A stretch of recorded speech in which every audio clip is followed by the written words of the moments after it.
Pada kesempatan kali ini kami akan membahas apa yang terjadi jika memasuki pohon dunia pat.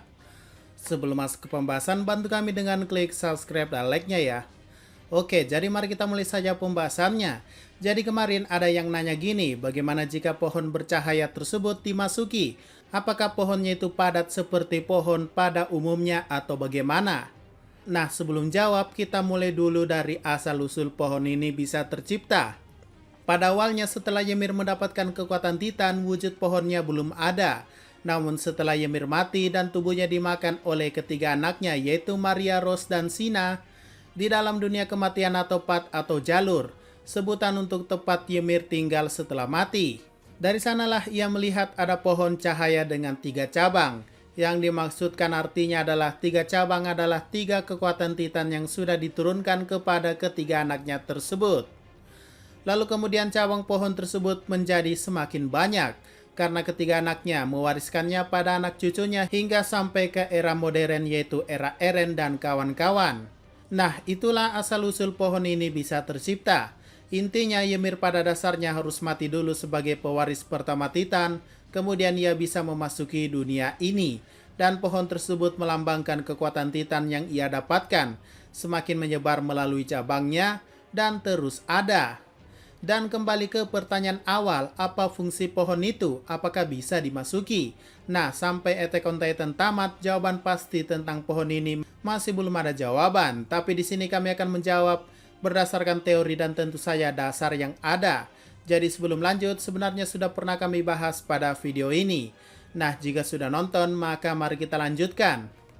Dalam video tersebut kami sudah katakan kalau pohon ini merupakan titik koordinat bagi semua subjek Ymir atau rakyat Ymir atau semua keturunan Ymir, hingga hanya rakyat Ymir lah yang bisa memasuki dunia Pat ini. Dan fungsi lainnya juga adalah pohon ini ternyata bisa dimasuki untuk mengaktifkan perintah dari pemilik darah kerajaan. Contohnya kemarin seperti Seke Yeager yang memberi perintah pada Ymir dan Ymir langsung berbalik dan pergi menuju ke pohon tersebut.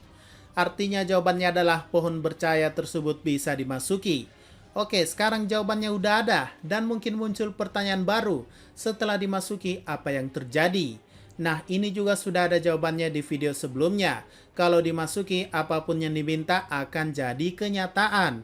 Misal permintaan Seke maupun permintaan Raja ke-145 yaitu Karl Fritz yang mengirim jutaan Titan ke bumi dan dijadikan 3 lapis tembok yang terbuat dari raksasa untuk melindungi Paradis. Namun ternyata dari pembahasan ini kami mendapatkan jawaban tambahan lain, yaitu tahukah kamu dari mana Ymir dapat air untuk membuat Titan? Ingat, Ymir membuat Titan dari pasir dan sepanjang mata memandang dunia Pat itu isinya pasir semua dan satu pohon cahaya. Lalu dari mana Ymir dapat airnya? Ternyata setelah diteliti, lihat jejak kaki Ymir di dunia Pat. Itu semua mengarah ke satu jalur yaitu pohon cahaya tersebut. Jadi jawabannya, ya, Ymir mendapatkan air setelah memasuki pohon cahaya tersebut. Dan mungkin buat kalian heran, lah kok bisa? Bukannya Ymir udah kayak dewa ya, bisa ciptain Titan, kok air perlu diambil lagi?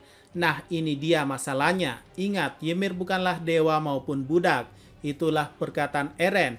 Memang Ymir bisa buat Titan, tapi nggak bisa buat air. Karena Ymir itu bukan Tuhan. Mungkin teori dari kami adalah pohon cahaya ini selain bisa mewujudkan keinginan orang, sepertinya juga bisa terhubung ke dunia asli atau bumi. Dan dari situlah Ymir mengambil airnya. Namun mungkin juga bukan air sembarangan. Ingat, pohon yang ditemui Ymir itu di dalamnya ada kolam air. Jadi apakah jangan-jangan air tersebut diambil dari kolam air dari pohon itu? Yang artinya lokasi pohon itu masih ada, namun hanya tersisa airnya. Karena pohonnya sendiri sudah hancur akibat perubahan Ymir. Inikah juga yang menjadi jawaban kenapa Titan bisa hidup di dunia asli? Yaps, karena makhluk ini hidup karena pertama kali diperlihatkan di dalam air, alias habitatnya di air. Wow, sungguh cocok logi yang membangunkan. Oke, udah, itu saja pembahasan pada video kali ini. Jika ada pertanyaan dan masukan, silakan komentar saja di bawah ya. Sekian dari pembahasan kali ini, jangan lupa like, share, dan komentarnya ya.